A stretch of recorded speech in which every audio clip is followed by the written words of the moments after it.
Okay, guys, today I want to talk about the birth of Cain and what his birth says about the faith of Eve. Now, let's go back and let's do a little rehearsal of some of what has taken place as we get up to this birth of Cain in Genesis chapter 4. We know God created man, and then when God created man, he set him in the Garden of Eden. When God set the man in the Garden of Eden, God told the man one of his blessings was he can eat from any of the trees as much as he want. But the one that was in the midst of the garden, the tree of knowledge of good and evil, Adam was forbidden to eat from this tree. And if he were to break the commandment of God, God said that he would surely die. Now, after that, God created a woman for the man. He set them both in the Garden of Eden. The Bible ended in chapter 2 that they were both naked and unashamed. By the time we get to chapter 3, the Bible talks about the fall of the man. And we understand that the whole entire story, and that the serpent shows up, he tempts the woman, and the woman therefore urges the man to take of the tree that God had forbidden them not to eat of, and this they failed. Now, the idea here, and just to give you a point concerning this matter, the issue was not so much as the woman eating from the tree, because the woman was not commanded to eat from the tree. The issue with the woman was her influencing the man to break the commandment of God. Why? Because remember Genesis 2 and 15? Only the man was given the commandment not to eat. So therefore, the evil of the woman, that's why God asked the woman what she had not, what was it that she had done? But he didn't ask the man what was it that he had done. He asked the man, did you break the command that I gave you? Did you eat from the tree that I told you not to? So the issue is Eve influenced Adam, and it was Adam who broke the command of God. Nevertheless, so it was broken, and that sinless perfection that they once enjoyed was now ruined. And now the man and both the woman were cast out of the Garden of Eden. All right. So with the fall of the man, that came that promised hope of salvation. And that always brings us back to that Genesis 3 and 15 passage. And that is when God was speaking to the serpent, that's when that revelation of the promised hope of salvation came. That is that seed. Let's go back very quickly and take a look at that very quickly so we can see it again. Verse 15, and I will put enmity between you and the woman, and between your seed and her seed. He shall bruise you on the head, and you shall bruise him on the heel. Notice the issue is the seed. And there will be this great controversy between the seed of the serpent and the seed of the woman, with the seed of the serpent bruising the heel. That means he causes damage or hurt to the seed of the woman. But ultimately, the seed of the woman does what? It bruises him on the head. He crushes him to death. So the ultimate victory is to the seed of the woman. And the operative word to understand here is seed, or in the Hebrew, zerah. Zerah. That is that word that we're looking at. So the hope of salvation hinges upon God's fulfillment of this particular promise of bringing forth a seed, and this seed should come from a woman. Now, let's look at this. Let's take just a little more time. What is unique about this, as was of course known by the man of God, this is the way he had done things. The seed, or the gender, and that's the idea of the seed of the child, comes from the gender, is determined through the chromosome of the male. It is not determined through that of the woman. So therefore, whatever is to be born, this seed of a woman would be a supernatural child. Why? Because this child would not have his determination from that which normally comes from a man. Now, and that particular idea is very important when we begin to examine the text before us today, okay? That this child would be supernatural in the sense that child is determined, its gender, in the sense that you must have the component of the male. The male component must be involved, and this bring forth the gender of the child, this particular man child, this seed. But this is not the case in the promise of God. All right. All right. So let's go back to our story. So before the man or the woman would have the chance to take of the tree of life and end up living forever in a fallen state, it was in the judgment of God because of Adam's sin, as well as in his mercy in driving them out of the Garden of Eden before they would eat of the tree of life and live forever in a fallen state. Okay. And that would have been detrimental. So they were driven out in mercy. So now in this sad and despicable state, now you got the both man and the woman, and all they could hope for was this special seed child that God had promised to destroy the works of Satan. So that's their hope, looking for this seed child. And so with this background in mind of that promised hope of the seed, now we can study the passage in Genesis 4:1 concerning the birth of Cain. Now let's look at it in our English first. Okay. 4:1. And this will 4:1 and part of verse number 2. These are going to be the only two verses at this point that we're going to look at. Then we're going to look at again at verse number 25, and that'll kind of give us a summary of all of these issues. So let's go to verse 1. Now the man had relations with his wife Eve, and she conceived and gave birth to Cain. And she said, I have gotten a man child with the help of the Lord. And you need to notice that very clearly. The man had relations with his wife, Eve. She conceived and gave birth to Cain. And she said, I have gotten a man child with the help of the Lord. Now look again in verse number 2. And I tell you what, let's not deal with verse number 2 yet. Let's look at verse number 1, and then we'll come on down a little further and look at verse number 2. Okay, now let's go here over our Hebrew text here again, so we can look and examine the passage carefully and try to see what is actually being stated in the text by the analysis of the grammar, and try to really see exactly what is it that Eve thought and what is it that she actually called Cain. So now let's look at the text. Okay, here we are right here. And the man knew Eve. Now here's where we want to start. And I don't want to confuse you. And I don't want to throw too much grammar at you, but it's absolutely necessary for you to understand the point that I'm trying to make, to see what's going on. And it's right here.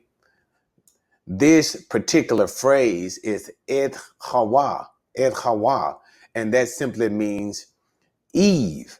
And now the point that I want you to understand is this particular word right here, eth. Now the word eth in Hebrew has two basic meanings. Number one, when the word is translated with a translational value, it literally means with. So eth could mean with, okay? And then the word eth can also have a non-translational value and can serve as what is called a direct object marker. So the idea here, as we look at it in this first phrase, and the man knew et hawa, that means the man knew, the man is the subject, knew is the verb, and knowing simply means had sexual relations. Knew what? Eve. So it, with that little dash in between, simply is serving as a direct object marker. Adam knew, that is, had sexual relations with Eve. The Eve is the direct object of that verb, knew. So eth is functioning as a direct object marker. So again, and Adam knew who? Eve. Who was Eve? His wife. And she conceived and she bare. Eth Cain. Notice again the eth, as you see highlighted here, it is used in this construction as a direct object marker. Not she knew and bare with Cain, but she knew and bare who? What? The child, the son, Cain. You got it? So once again, in this sentence, we see that eth in context being used as a direct object marker. Now, follow me closely here, because it's what's now that's going to happen at the end of this sentence that's going to make all the difference in the world. So let's finish it. And she said, kanati ish. Now, let's pause here. And I know we've been doing a lot of things with the eth, but we got to pause here, because here's a fundamental problem and an issue, principally scripturally, that's going to take place here. And she said, what? Kanati, that is, I have acquired a man. And now here's the problem with this thing. Whatever has taken place in the conception of this particular son, Cain, we see that Eve is taking to herself a almost like in a celebratory tone, but the point is, it is through her own efforts, through her own works, that she has brought forth or participated in the bringing forth of this man child. And now here's the principal part, and here's what makes it, and we'll see this at the very end. We'll see this too, verse 25, as we talk about at the end, why this is principally incorrect. Remember, the whole issue is this seed, this coming one, would bring forth salvation. He removes the curse. He is the one that God brings this seed to bring deliverance to the human race. And we understand it principally throughout the scripture. What? Salvation is of the Lord. Salvation is the work of God himself. Or again, as the Apostle Paul said, what? For by grace you have been saved. Our salvation is what? A gift from God. It is a gift of God. It is not what? Of works. It is not something that we can do, something that we ourselves can acquire, or something that we ourselves can make happen. We obtain our salvation through faith by the works of God. Or in other words, only God can bring about salvation. So the problem here, when we see this again, kanati ish, I have acquired a man. Even though there seems to be an exuberance and excitement of Eve in this bringing forth of this promised seed, and we're going to talk about that. In this promised seed, it's the fact that she put herself involved into the picture. And if she is involved in this whole issue concerning the bringing forth of the seed, concerning the salvation, then it is no salvation at all. So that is the first principal error of Eve. Okay? All right, now let's finish with the passage. She says, Kanati ish, I have acquired ish, a man. And notice that construction again. Eth Yahweh. Now, this is peculiar. Remember, now all throughout this particular passage, when we've been seeing the eth with a noun, we've been seeing it used in the sense of a direct object marker, not with, in a translatable sense. Remember we said earlier that eth has two basic values here. It could be in a, if it's translated, eth would means with. But in a non-translatable, that means you don't put any type of translation. It serves as a direct object marker. And in the first two occasions, et Yahweh, remember, and Adam knew who? Direct object marker. Et, who did he know? Eve. And what? And when Eve bare the child, who did she bear? Et Cain. Cain. She bare Cain, the direct object marker. Now at the very end of the passage, and once again, allow me to refresh you. What did she say? I have acquired a man. But now notice the Hebrew. Et Yahweh. Now that is a powerful point. And I notice now when we come to the English translation, all of a sudden they flipped over on you. Instead of them using or understanding in translation the F as a direct object marker, now all of a sudden they want to translate the F and say with. So notice again, I have gotten a man child with. And notice the rest of this. And right here, I'm reading the NASB version. Also, basically, it works primarily the same with the KJV version. Whenever you see, and let me give you a pointer on these things. Say, for instance, NASB or KJV, which version of the Bible, these particular translations. Whenever you see words that are italicized, these are words that have been added by the translators. In other words, that those words are not in the original Hebrew, which is what we're looking at now. They're not in the original Hebrew, but it's been added to try to help us with the understanding of it. But now here is another one of those errors that I believe that has been made by the translators, and some things they just don't want to believe. People find it so difficult to accept certain concepts. But again, they're trying to say, I have gotten a man child with the help of the Lord. Now, help of the Lord is not present in the context at all. She literally said, Kanati ish, I have acquired a man, it's Yahweh.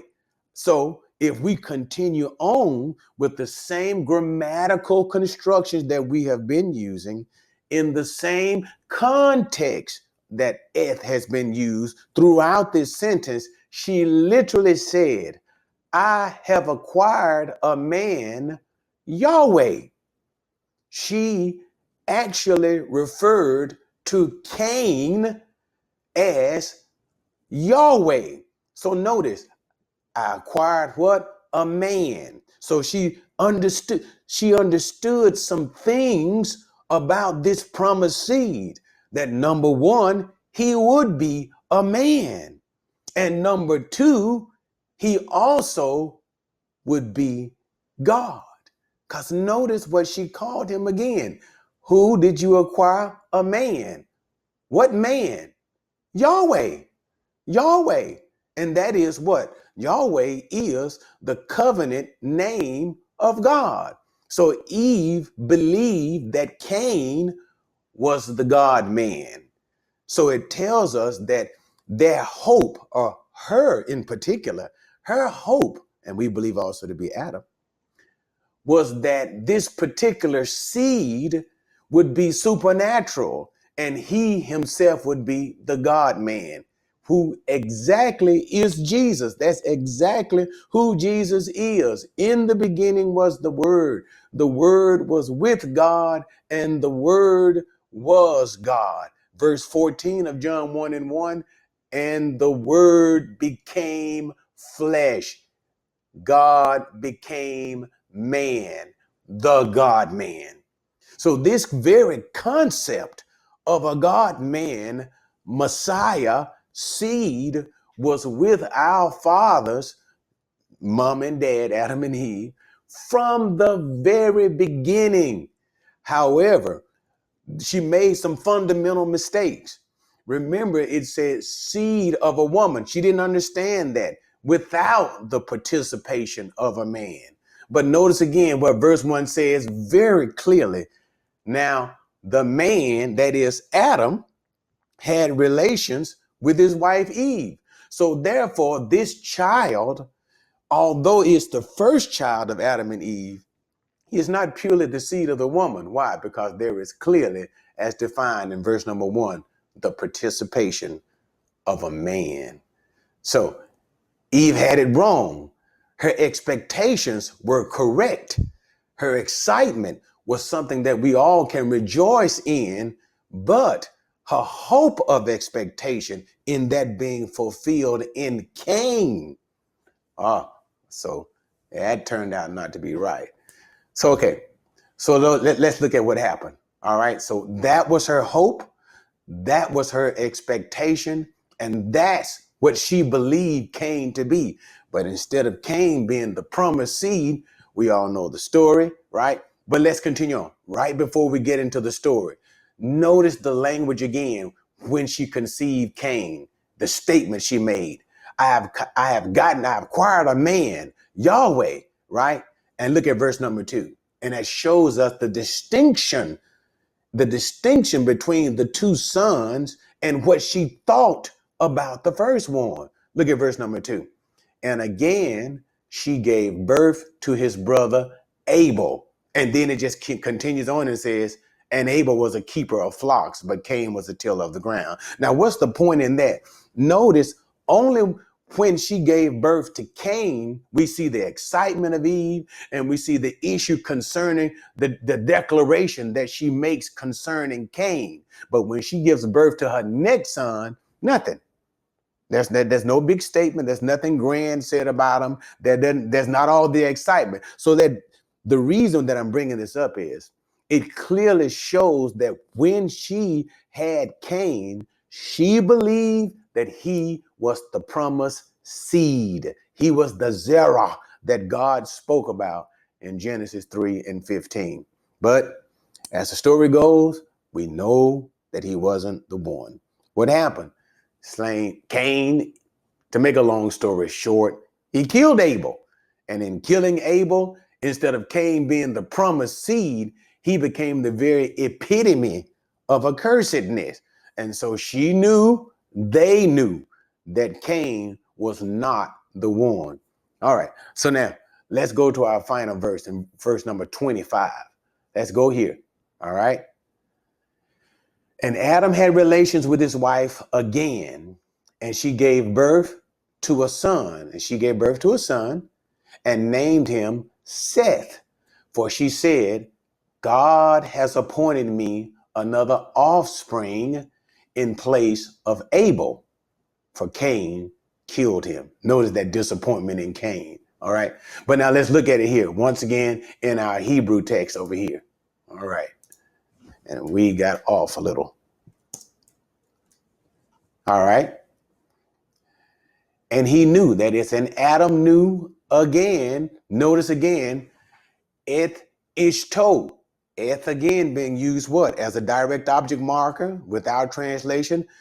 And Adam knew again Eve, his wife. His wife. That's who he knew again. And what? And she bare, Vateled, and she bare a son, and she called. And now notice, I want to pause again right here. It is the tradition among Jewish families, and especially in of ancient time, that is the father who would ultimately be responsible for the naming of the child. But notice here how Eve takes, and I don't want to use the idea of taking the lead, but the point is she is naming the sons of Adam. Why is she naming the sons of Adam? It's stuck in the back of her head. The seed that should come of the woman. She sees the role, she understands the role that God has given the woman to play in bringing forth this promised seed that would bring forth salvation. So we can see it almost like the dominance that Eve has as she names the child, as she makes certain declarations when the child is born as the son, her son, that is the seed that is promised to come from the woman. But let's get back to the text. and she bare a son, and she called, notice, Et Shemo, and she called his name Seth. Why? Because, no, set to me, has put to me, God has put to me. And notice Elohim, as I have here highlighted. Now remember, let's go back to the previous mindset. You remember in verse number 1, I have acquired. Remember what she said? I have acquired. Now, after watching all of this issue that has taken place with Cain and all of the total disappointment in Cain and believing Cain to be the promised one and seeing that Cain not being the promised one and indeed he is the fallen one, now we see great humility in Eve. She's no longer ringing the bell of her own works, saying, I have acquired. Now she says in verse number 25, what? God has given to me. God has given to me. You got it? She understands that point. But notice once again, and here's our magical word. Notice, God, it said, said to me, God has given to me, said to me, Zerah. She still can't get it out of her mind. So notice when she has the third son, Seth, she calls him her seed. Her seed. What seed? The seed of a woman. So she's still looking for in a son that one to be the promised seed. A seed. Okay, let's finish the text. God has said to me a seed, acher tahal. Okay, this little section right here, acher tahal, tahat. Okay, and the idea is after or besides, one to follow after. God has given to me a seed after Hebel, after Abel. That's Abel's name in Hebrew, Hebel. After Abel, because why? Notice, Cain, he killed him. So still she looks at Seth, this one that God gives to replace Abel. Now it appears that she's possibly hoping that he is the seed. All right, so what do we see? What do we see? Number one, the hope and expectation of Eve. From the moment that God made the promise that there would come a seed of the woman, we can see that seed bringing salvation ultimately to the human race. We can see that this became the hope that Eve's heart fastened upon. And number two, now what did she think of her firstborn son? That is Cain. Remember 4:1? She believed Cain not only to be the seed, the one promised of God, but notice what she also called him. Again, I have acquired a man, it's Yahweh. She believed that this particular seed, Cain, was not only a man, but he was also a God man. She used the covenant name of God to refer to this son. Again, the English translation, notice, and I really believe it's just simply because they're uncomfortable with the concept at this time. And it doesn't matter whether you're uncomfortable with the concept. What does the text say? The text calls him Et Yahweh, and she is not clearly saying with the help of the Lord. She literally called him Yahweh. So that's what she thought about the firstborn son. What? That he, that is Cain, was the God man. What is the point again? They believed that the seed himself would not simply be a man, he would be a God man. And we see this being perfectly, wonderfully fulfilled in Jesus, our Messiah. He is the Son of God. He is God sent from heaven in human form. All right. And in examining all of these things, finally, what do they tell us about her faith and a hope of expectation of our first mother? And that she hoped and believed in the promised seed, and that this promised seed would be both man and God. Now today, our salvation of God's promised seed is not conceived by Eve. Never was. But it was through a young Jewish girl by the name of Miriam, to whom we refer to as Mary. And this promised seed, his name is Yeshua, or as we say, Jesus of Nazareth of Galilee. And it's through this seed of a woman, seed of Abraham, son of Judah, son of King David, that we have our faith in his death and his burial and his resurrection. And by this and this work of God alone are we saved. All right. See you next time.